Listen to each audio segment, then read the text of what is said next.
So today we have a really lovely team. So we have Davina on as tech host, she's waving, and she'll be making sure that everything runs smoothly. We've got Jackie, who will be supporting Davina. And then Amina Khaled and myself will be hosting the conversation with Jazz and Lena, who are with us today, to look at different ways in which youth activism is happening, what they've been involved in and doing, and highlighting some conversations that feel important around intergenerational activism. So we've got Lena. I don't know if you want to give a little wave, Lena. Lena is a 15-year-old community activist, and she is determined to bring racism to an end and to fight for human rights. She's currently in secondary education and actively engaged in her community, tackling issues like hate crimes and discrimination due to being surrounded by injustice while she's been growing up. She's taken part in TV shows to speak about the importance of interfaith relationship and enjoys sharing her experiences with others to make a positive change, as she believes that together we are stronger. And then we have Jazz, who is 20, and she's a student who grew up in Oxford and is now studying biomedical sciences at St George's University. She's taken part in various types of activism from a young age, influenced greatly by her parents. And she and a team of young activists organised a youth strike for the climate protests in March of 2019. And she's since become one of the editors of Oxford's collective Conversations magazine, where she writes about a broad range of social justice topics. So we're very excited and very, very privileged to have you both with us. And over to you, Amina. Thank you, Miranda, for that wonderful introduction. Greetings to you all and a warm welcome. It'd be lovely to also know where you're zooming in from today. So if you could just put in the chat, city, country will be really great. It's lovely to have these wonderful young ladies with us. The need for social change has reached a new height, as many of you would agree, and youth activism has led to a shift in political participation and activism. Young people have really taken some leading roles in public debates and advocacy around the world on many issues. Climate change is one of the top ones, to say the least. Abortion rights, gang violence, and many others, as you know. So it's a great pleasure to have these wonderful young ladies with us today, Yaz and Lena. So let us start off with Yaz. Yaz, what drew you to activism, and where does that passion come from? Well, I mean, I think most of the passion that I have for activism really came from my parents. So I think from quite a young age, I was exposed to different types of activism. So my parents are really involved in the climate movement. So that's sort of how it started with them. And we sort of go to protests and together and make placards together, and that kind of, those little experiences as a child really, really added up in the future. So I definitely say a lot of it comes from my upbringing, which is in itself a huge privilege. And I guess as I've sort of grown older, my surroundings have really grown and amplified my passion to speak up and to get involved in movements, through my friends, in my school as well. And so, yeah, I guess sort of my lived experiences, my upbringing, my surroundings really have influenced the way I choose to do my activism and my passion for it. Wow. And Lena, I mean, you are even younger than Yaz. Where did your passion come from? So similar to Jazz, I grew up with my dad, who is an activist himself, and ever since I was so young, I was going with him to like protests and speeches, and when he was going on TV, I would go and join him. And so it really motivated me to see all the difference that he was making, and also seeing the racism and inequality firsthand was really motivating me, and I started helping him out, and I realized that I wanted to do something myself and I wanted to take part in it. And so I saw things myself, and that's how I made this journey to become an activist myself too. And this morning you are both included in this conversation. Why do you feel that this conversation around activism, especially in relation to engaging with young people, is important? Yaz. Well, I think it's always so important to listen to the youth's perspective, partly because, you know, with each generation, activism changes, and that's sort of just the nature of it. You know, problems develop and we find new ways of tackling things.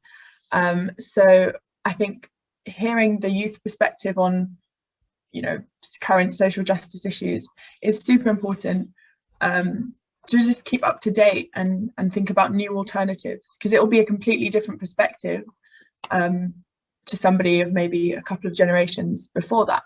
So yeah, I guess that's sort of what I think. So Lena, you both started this off quite early, and I mean, what is it about activism? And I think in our conversation, as Miranda and I were both getting to know you as well, you highlighted some of the challenges that comes with that. Could you just say something about that?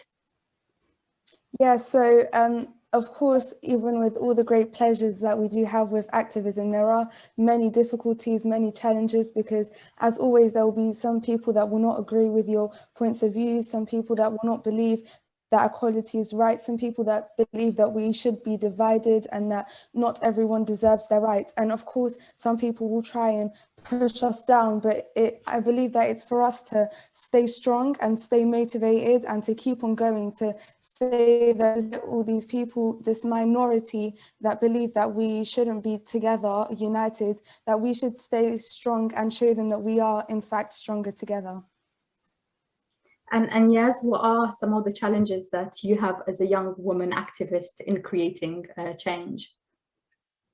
Well, I think there's often that sort of attitude towards youth activists, and this was more when I was much younger, the sort of attitude that you don't really know what you're talking about. And so I think some people just kind of look at you and they're like, oh, that's cute, you know, you're speaking about social justice issues and you're 15, but they don't actually listen to what you're saying. They don't really engage with it. I think they just listen and it goes through one ear and out the other. And then there's also, you know, people who are just, you know, blatantly disregard what you have to say because they think you're too young to understand. So I think, you know, all those, it's almost inadvertently taking the power out of what you're saying, because, you know, they might, as an older person, they might think that because they've had more years of experience, that what they have to say is maybe a bit more, they have more perspective, and so it's more correct, or sort of that kind of attitude. And that's something that I've definitely experienced before. And how do you overcome that, or what are some of the tools and techniques that you use to overcome some of those challenges? Well, I think the main thing that I sort of try to do, and this is both in these situations and then also on my own when I reflect, is to just, you know, remind myself of the value of my own voice and my own perspective, because that can easily be lost when somebody you know, treats you or insinuates that what you have to say is just not important. It's easy to be demoralized by that and to kind of, you know, go back into yourself and stop speaking up. So I'll try and remind myself of why I'm speaking in the first place and why I chose to say what I wanted to say, and, you know, ways that I can communicate that directly and sort of with conviction, so that, you know, there's less kind of opportunity to just try and remove my voice or my message. Yeah. And Lena, at 15, how do you ensure that people who are needing to listen to you are listening to you? So I do believe that it's important that we know that it's not the louder we are, the better we will be heard. It's to show through actions, showing that even if we are shouting so loud, the people won't hear us if they don't decide that they need to hear us. So we need to be able to show them that we are strong and that we do have this hope for the future, and the youth are the face of the future, and that we know what we're doing, and we are convinced that we will be able to make these changes, and to keep passionate that it will be something that we will be able to do for the future. So there's the aspect of age that comes to play, but I've also wondered, how does your faith motivate you to make a difference in your community? Or does it, and you know, what part of that is either a hindrance or a strength to you airing your voice? In so many aspects, really. Like, for me, the fundamental thing that motivates me is my faith, because it shows that it teaches us that everyone is equal and that everyone deserves a voice. And it, even through all the prophets that have suffered greatly with racism and that were put down when they were trying to spread the word of God, and you see through all the challenges that they have overcome, that it is important to keep faith and to stay strong. And through, just when I don't feel good, when I feel upset, when I need some uplifting, picking up the Quran and just reading the words of God and learning through the challenges and the journeys of the prophets and all these great people of the religion that have overcome and that have become strong people. And it's just something that motivates me, to show me that, like, it is possible and I can do it.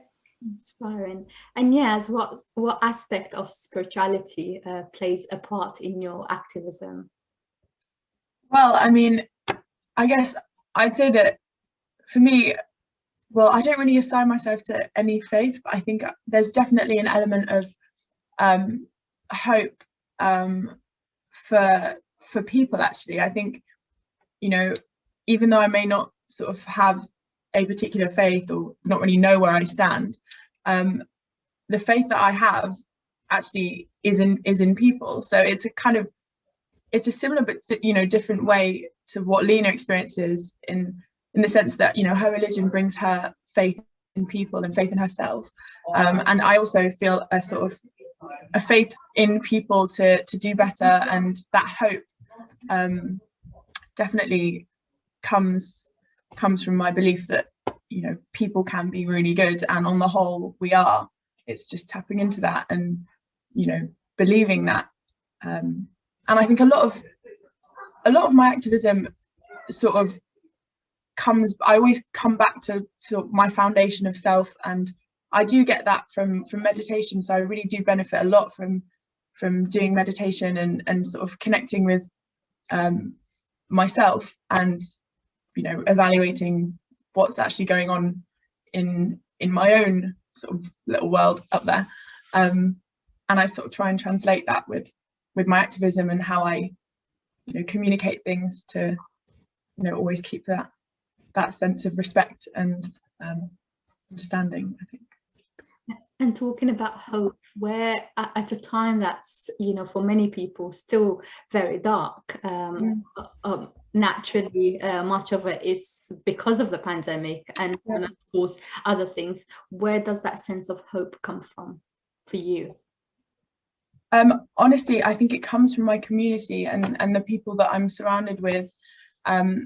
I feel so lucky, really, to be surrounded by such a beautiful group of people, you know, my friends at university, and then also through collective conversations, the people that I've connected with through that, we really support each other. And I think when we connect with our community, and when we connect with people who are like-minded but also who have, you know, completely differing opinions, you do get a sense of hope that, like Lena says, together we actually can move past these incredible barriers that have been set for so many people. And so, you know, connecting with people and being in that community is a real source of resilience and strength for me.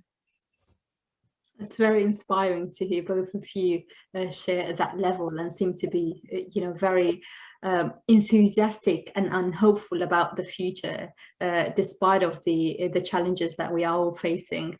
And this question is really to both of you, and it's more on the practical aspect of things. I wonder, what are some of the things that you have been involved in creating change, and how have you been doing that? Let's start with you, Lena, and the same after Yaz.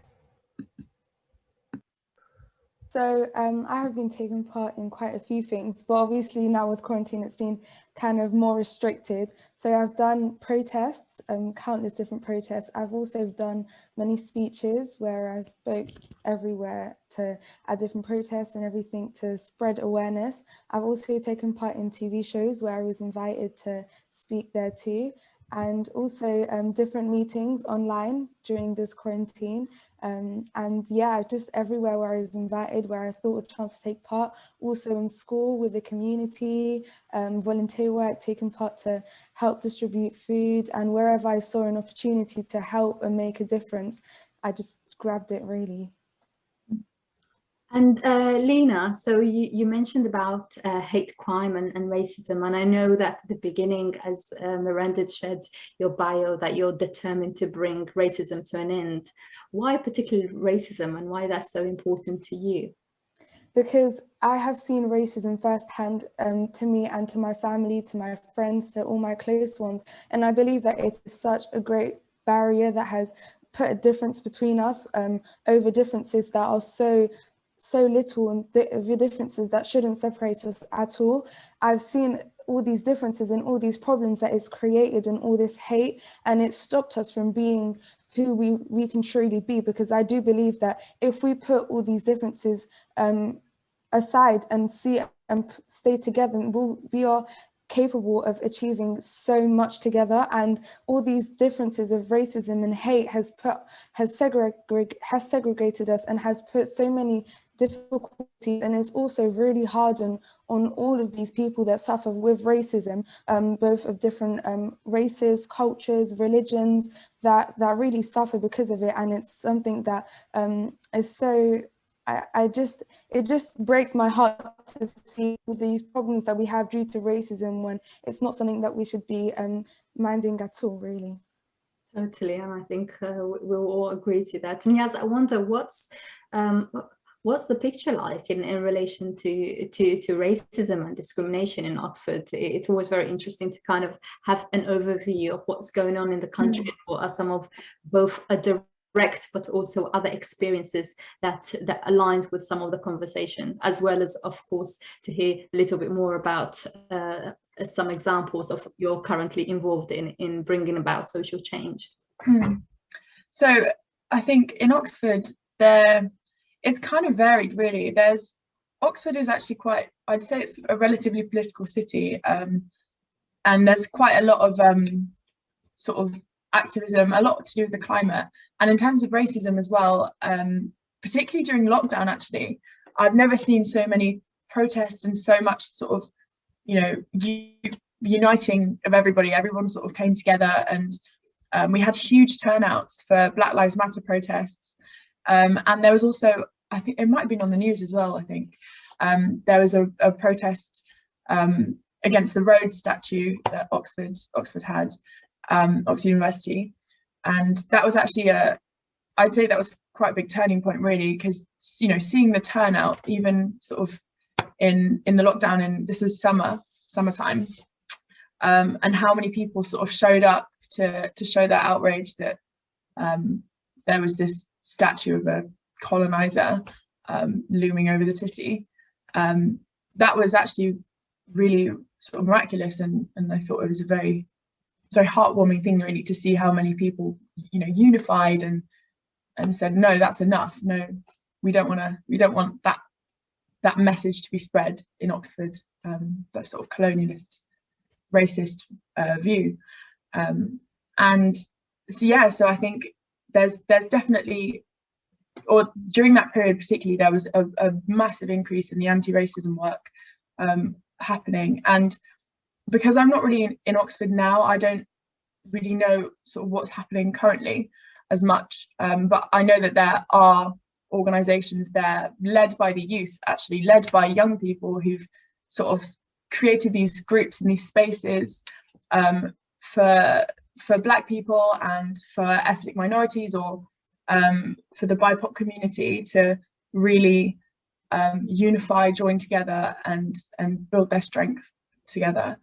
But no, I think currently for me, what activism looks like is with collective conversations mainly. I think that's sort of where I tend to get my inspiration, and with that sort of community of editors, we have these group chats where we will talk about our ideas and ask questions, and it's amazing really, because that just gives me more passion in my activism.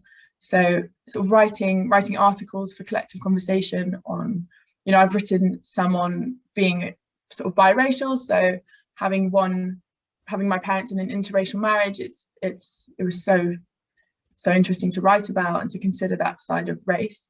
And then also we talk about mental health and, you know, feminism and how that intersects with race. And so yeah, no, through the magazine, I've been able to read and write so many really interesting articles, and see loads of pieces and meet loads of people and activists. That's very inspiring, and for us as well at Initiative for Change, the capturing of people's stories and some of the amazing work that they're doing across the country, and also what they are individually inspired by is so important. I mean, Davina, who is our host for today, but actually who's the head of communication department, is just brilliant at capturing those stories. So it's really wonderful to hear that at your end there's much of that happening through your core passion, which is climate change, but then within that there's also lots of other things that is being addressed in that important magazine that you and your team are working on. And lastly, what would you personally choose to challenge at a local level, and why? Let's start off with you, Lena. There are so many things. When you say that, it's quite a difficult question, because there are so many things that I would like to challenge. I think the thing that I would like to challenge the most in my area, because it has a high level, would be gang crime and gang violence and all of that sort of things, because that's the youth that we're talking about, and that's the face of the future, and it's them that we need to focus on, because they are the ones that will be making the great decisions of the future. So I feel like we need to have more focus on them, because I do feel like it does get ignored, or if it doesn't get ignored, it doesn't get solved in the right way possible that actually helps move forward through these issues. So I feel like gang crime and gang violence and the youth really. This issue of gang and knife crime, I have to say, also speaks to me, simply because I'm equally from the same part of not just the country, but also the local of Lena in Islington. And just in the last 2 months, January, February, we've had 5 young men who lost their lives to knife crime, and the youngest perpetrator being 11 years of age, who just appeared in the Crown Court a couple of weeks ago. So this has been quite alarming in London, and more so in Islington, and I feel very encouraged that the local community leaders and also the local government is taking this a little bit more seriously. Of course, there are many issues to be dealing with, but definitely this being at the forefront of what is happening locally. Yeah, over to you, yes. What are some of what would you personally choose to challenge at a local level, and why? Well, just like Lena said, I mean, there are so many things that need challenging, actually, in Oxford and also just globally, nationally. But it's definitely something that I've sort of been more interested in learning about and challenging recently is the sort of the colonialist history of Oxford, and how, you know, particularly the university as well, you know, the ways that, you know, the university almost, you know, endorses very sort of white supremacist you know, ideologies and legacies.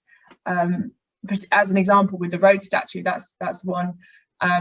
and the sort of the racism that occurs within Oxford. And that's, you know, the separation between town and gown is something that is spoken about quite a lot. And I think race absolutely plays into that too.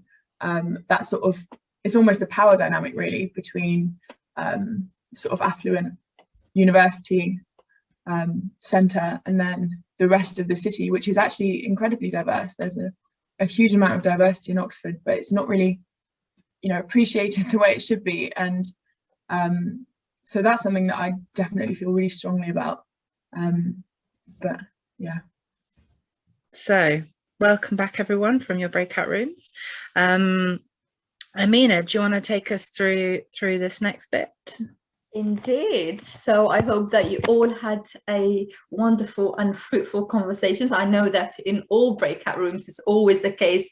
As soon as we start the conversation, there's no stopping, but we want to hear all about what you've been sharing at your end. So we've got 6 breakout rooms, I believe. Let's have some feedback from the sessions. Let's start with breakout room 1. Could we have somebody from your end, please? And if you don't know what breakout rooms you were in, then maybe just feedback from anyone.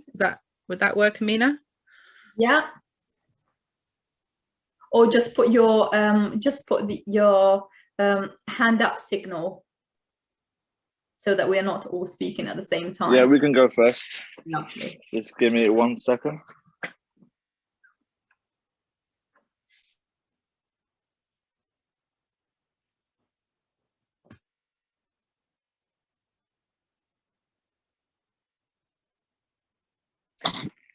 Hi there. So we had myself, Adil Yunus, Amina from London, and Adama from Brazil in my group. Can you guys hear me? Mm-hmm. Okay. So we were looking at we went around in a circle about how we think. So because I was the youngest, they wanted me to go first. So I went back to when I first went to Co in 2016, and we went as a group of 8 people from different ages, different colour, and different religion and backgrounds. And we just like, how can we all relate? We're all different from our ages and everything else in our life, but how can we all relate? One thing that we looked at, what things brought us together, and there was 2 things actually. One thing was music, and the other bit was sports. And that's what brought us together. And then also that respect for each other, to understand each other. So yeah, that was like the group that actually learned and respect and understanding intergenerations. And yeah, the youth can work with the older, and the older group can work with the younger people. And Adama he's a teacher, and he says that he even learns from his students, and also, but he still tells them that he is a teacher, but he's not shy to say that, to learn from the speakers, from the students. Thank you. That was our group. Thank you very much, Adil. For those of you who have not heard of Co, I'm conscious that we have non-IFC people in that call, which is brilliant, because that's what we want. New people are always very inspiring to engage and hear from. Co is our headquarter in Switzerland of Initiative of Change. And I believe that Jackie or a member of the team has put a link for further information. So thank you. Let's hear from our second group. Who that was. Nina, I'm happy to speak. This is Amanda. I think we were group 1 actually. Shall I go ahead? Go ahead, please. Thank you very much. So in our group was Fiona, Lena, Amina and myself, and we spoke a lot about not focusing too much on differences but focusing more on similarities and creating opportunities for people to get together and to talk across generations.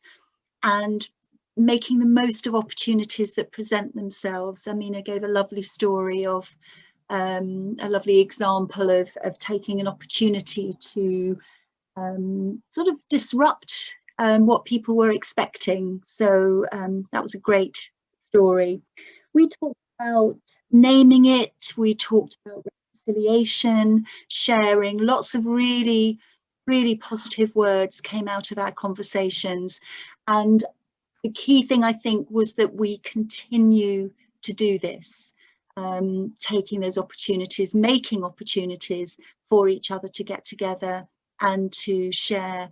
And Fiona and I particularly focused on how valuable we felt in our respective environments that it is to remain connected to younger people and to listen to them and to hear them, because their experiences are different from ours, but also the same in many other ways too. So thank you. I hope that's enough of a summary. Thank you. That's lovely, Amanda. Thank you. Group number 3, or whoever else is ready to share.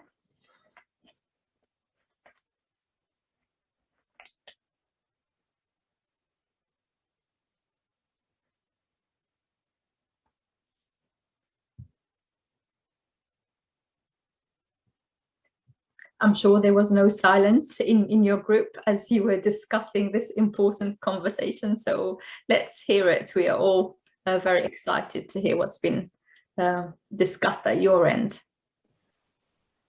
I was in group 2, but Julia actually had a really interesting point.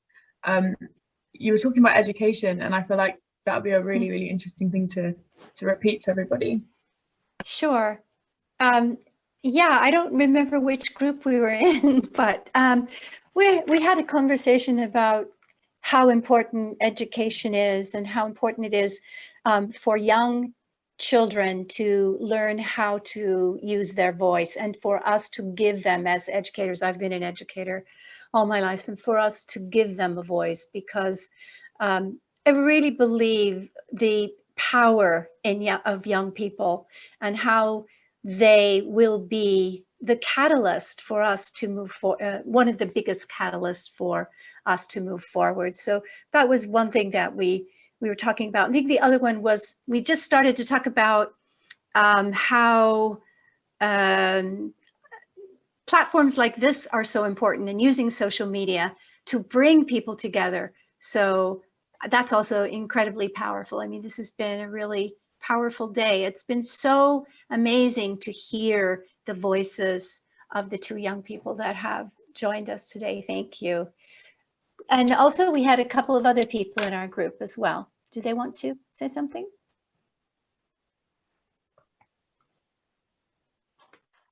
We also discussed the fact that feminism encompasses a huge, a broader element of things around, for example, gender, class, race, sexuality, not just feminism as in like women versus men. It's broader than that. And we also discussed the fact that there is a divide between global South feminism and global North feminism, and how people, the activities that people get involved in kind of always respond to their own needs. So it's what people need in the South, that's that kind of activism, and what people need in the North, and that kind of dictates what kind of activism happens in the North. So we talked about those elements and those divisions between kind of a more international outlook onto the idea of feminism. Thank you. Anybody else at your end? Because I know now we've heard from 3 groups, so technically there should be at least 2 or 3 who haven't shared at their end.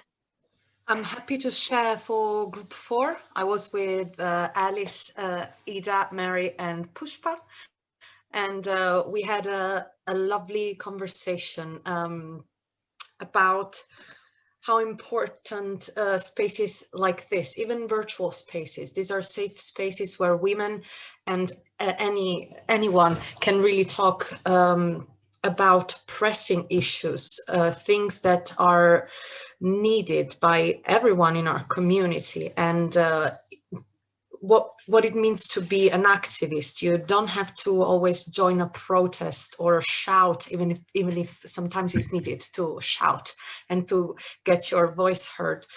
But what it means to be an activist, what it means to be a woman activist, and the different problems that the different generations fought for.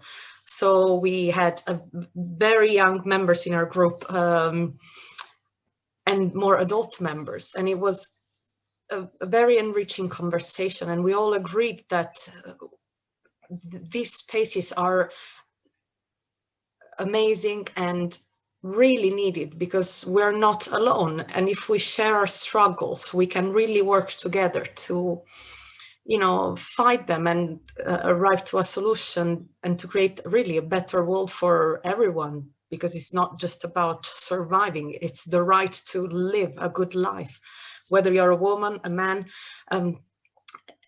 anyone else, and whatever you want to be, you have the right to live, and to live happily. So yes, it was really, really good. Absolutely. I hear Jazz's hand is up. Jazz, did you want to say something? No, I was just clapping because I thought that was so well said. And honestly, I think that was such a beautiful expression of. Brilliant. Thank you. Anyone else would like to add who have not spoken yet? Mary, you're on mute. Our group wins the prize for the best hat, if you look at Alice and Ida.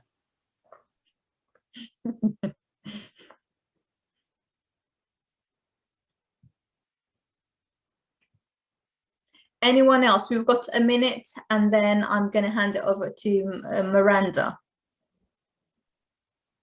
Yes, I'm Betty. I'm Betty, speaking for Group 5.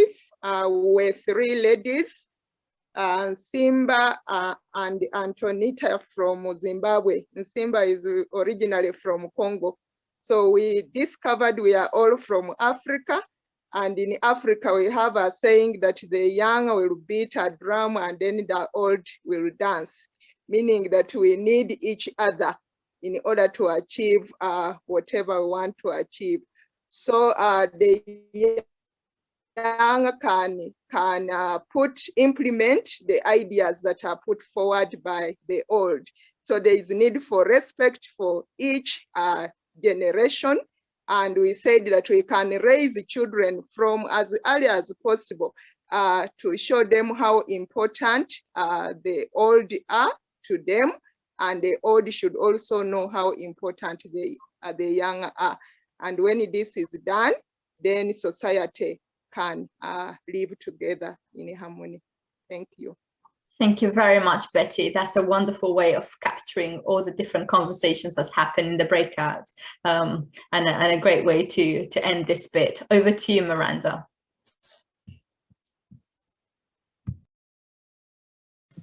Thank you, Amina. So hopefully we're going to do a little thing now to share some thoughts with each other, and hopefully it will work. Thank you all so much for your conversations and your contributions, and it's really warming and encouraging to hear everything that you were talking about, especially from all over the world, from our international community who are on this call.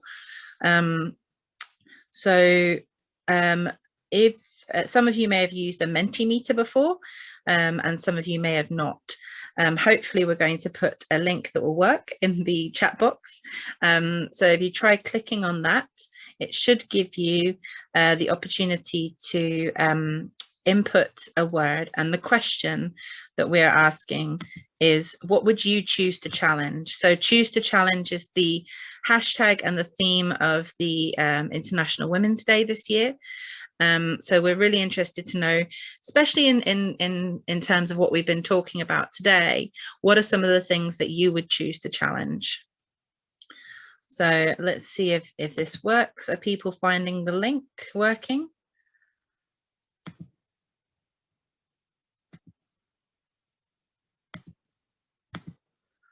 Aha, yes. Good. So I will share the screen so that you can see what some of the things are that people are sharing. Here we go. So these are some of the things that people are adding in. So what would you choose to challenge? Discrimination, climate change ignorance, aid reductions, more ignorance, oppression, inequality, stereotypes, elitist academic practice. Yeah.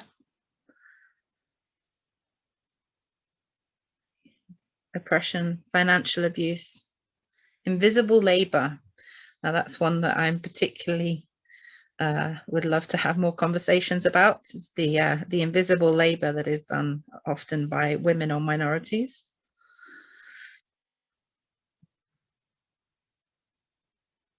The gender pay gap, yes.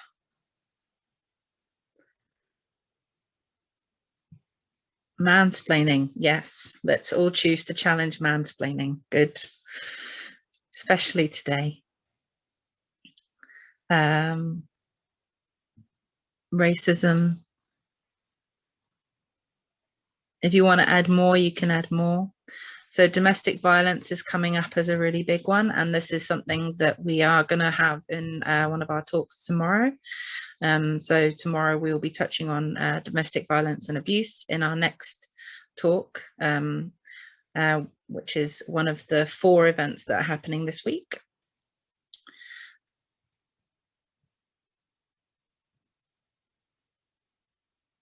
Misogyny and sexual abuse, yeah. Habit, yeah, habits that we have. Norms, education. Great, thank you, Davina. Probably, oh, it's me sharing. There we go. Great, thank you all for adding to our words there, and then there'll be some possibly in the chat. No more in the chat. Thank you all so much for joining us today.